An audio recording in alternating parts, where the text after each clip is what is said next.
My Brother Martin. A sister remembers growing up with the Reverend Dr. Martin Luther King Jr. by Christine King Farris. I have a dream that one day little black boys and black girls will be able to join hands with little white boys and white girls as sisters and brothers. I have a dream. Dr. Martin Luther King Jr., August 28, 1963. Gather around and listen as I share childhood memories of my brother, the Reverend Dr. Martin Luther King Jr. I am his older sister, and I've known him longer than anyone else. I knew him long before the speeches he gave, and the marches he led, and the prizes he won. I knew him before he first dreamed the dream that would change the world. We were born in the same room, my brother Martin and I. I was an early baby, born sooner than expected. Mother dear and Daddy placed me in the chifforobe drawer that stood in the corner of their upstairs bedroom. I got a crib a few days afterward. A year and a half later, Martin spent his first night in that hand-me-down crib in the very same room. The house where we were born belonged to Mother Dear's parents, our grandparents, the Reverend and Mrs. A.D. Williams. We lived there with them and our Aunt Ida, our grandmother's sister. Not long after my brother Martin, who we called M.L. because he and Daddy had the same name, our baby brother was born.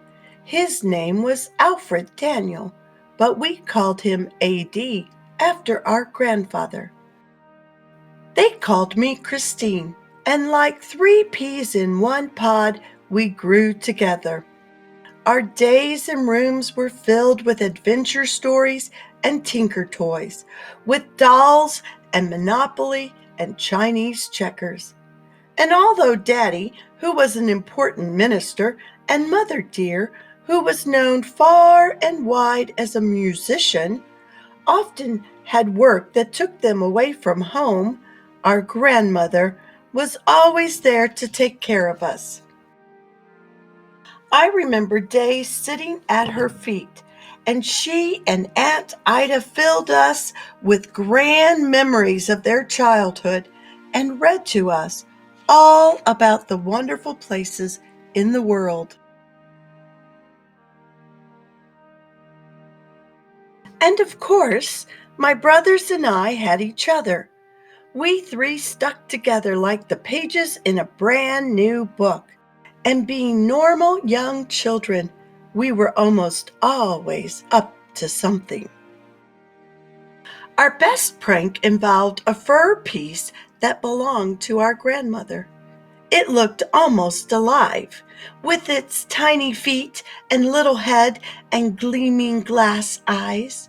So every once in a while, in the waning light of evening, we'd tie that fur piece to a stick and, hiding behind the hedge in the front of our house, we would dangle it in front of unsuspecting passerby.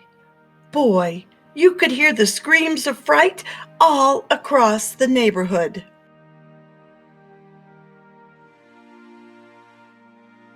Then there was the time Mother dear decided that her children should all learn to play piano. I didn't mind too much, but ML and AD preferred being outside to being stuck inside with our piano teacher, Mr. Mann, who would rap your knuckles with a ruler just for playing the wrong notes. Well, one morning, ML and AD decided to loosen the legs on the piano bench so we wouldn't have to practice. We didn't tell Mr. Mann, and when he sat, crash, down he went.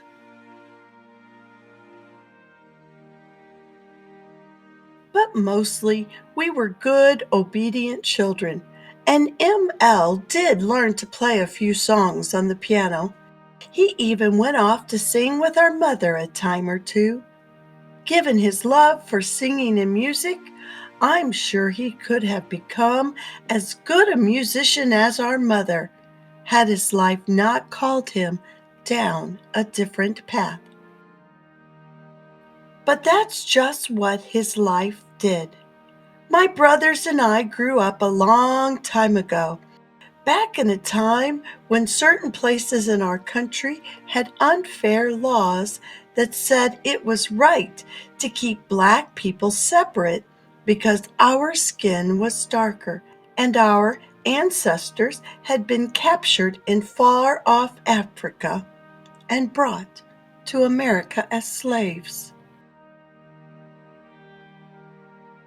Atlanta, Georgia, the city in which we were growing up, had those laws. Because of those laws, my family rarely went to the picture shows or to visit Grant Park with its famous cyclorama. In fact, to this very day, I don't recall ever seeing my father on a streetcar. Because of those laws and the indignity that went with them, Daddy preferred keeping ML, AD, and me close to home where we'd be protected. We lived in a neighborhood in Atlanta that's now called Sweet Auburn. It was named for Auburn Avenue, the street that ran in front of our house. On our side of the street stood two-story frame houses similar to the ones we lived in. Across it crouched a line of one-story row houses and a store owned by a white family. When we were young, all the children along Auburn Avenue played together, even the two boys whose parents owned the store. And since our house was a favorite gathering place, those boys played with us in our backyard and ran with ML and AD to the firehouse on the corner, where they watched the engines and the firemen. The thought of not playing with those kids because they were different, because they were white and we were black, never entered our minds.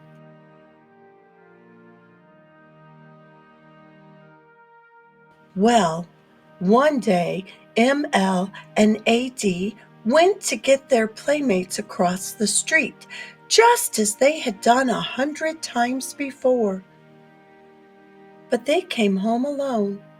The boys had told my brothers that they couldn't play together anymore because AD and ML were Negroes. And that was it. Shortly afterward, the family sold the store and moved away. We never saw or heard from them again. Looking back, I realized that it was only a matter of time before the generations of cruelty and injustice that Daddy and Mother Dear and Mama and Aunt Ida had been shielding us from finally broke through. But back then, it was a crushing blow that seemed to come out of nowhere.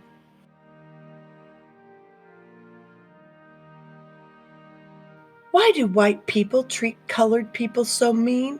ML asked Mother Dear afterward. And with me and ML and AD standing in front of her, trying our best to understand, Mother Dear gave the reason behind it all. Her words explained the streetcars our family avoided and the whites only sign that kept us off the elevator at City Hall. Her words told us why there were parks and museums that black people could not visit, and why some restaurants refused to serve us, and why hotels wouldn't give us rooms, and why theaters would only allow us to watch their picture shows from the balcony, but her words also gave us hope. She answered simply, because they just don't understand that everyone is the same, but someday it will be better. And my brother M.L. looked up into our mother's face and said the words I remember to this day. He said, "Mother dear, one day I'm going to turn this world upside down." In the coming years, there would be other reminders of the cruel system called segregation that sought to keep black people down. But it was Daddy who showed ML and AD and me how to speak out against hatred and bigotry and stand up for what's right. Daddy was the minister at Ebenezer Baptist Church. And after losing our playmates, when ML and AD and I heard our father speak from his pulpit, his words held new meaning.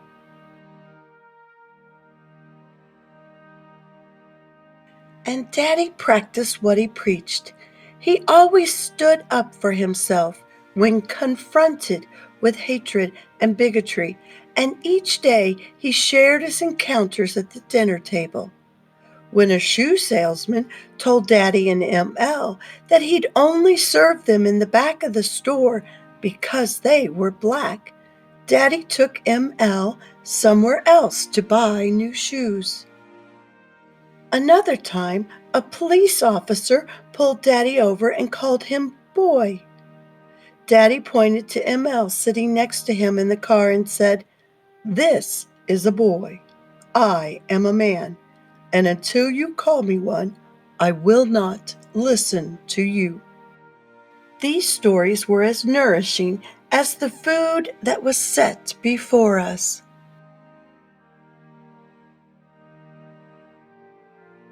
Years would pass, and many new lessons would be learned.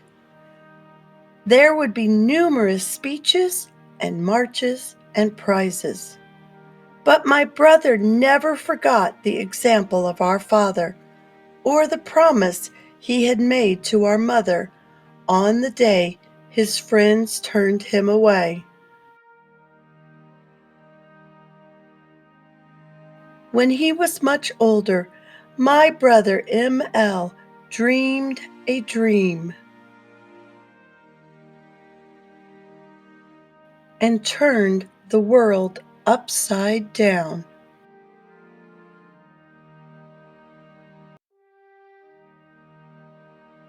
This book is written as an accurate reflection of the childhood experiences of my brother Martin, the late Reverend Dr. Martin Luther King Jr. Although many stories have been told about Martin's childhood, this one is firsthand. As the sole survivor of the family into which Martin Luther King Jr. was born, I feel it is important to share some true, funny, intriguing elements of Martin's earlier days. No other document can share this true story. Many see Martin as a very serious minded individual, stiff necked and always focused. What has not been emphasized enough is that Martin was once a boy. He, like others, developed gradually. He was funny. He was curious. He liked to play. He was a regular fella. I wanted to reflect another side of Martin's life story. The days I spent with him, watching him as we grew older, were valuable and meaningful exercises for me. They set him on his ultimate course. He indeed became a world leader. His contribution to the world cannot be denied or ignored, and it's important for young people to realize the potential that lies within each of them to do this and greater works. I believe that a poem by Mildred D. Johnson entitled You Can Be Like Martin, reflects my feelings in this regard. The highlight of this book, I think, is the moment that Martin expresses his commitment to effect change. Perhaps the information contained in this book will inspire other young people to also become leaders of the future. Aside from my memories of Martin's earlier years, I owe it to him to tell the full story. We had a great time as kids. I miss those days. The memories that I share here help to bring those times back and ensure that they are available for generations to come. By Christine King Farris.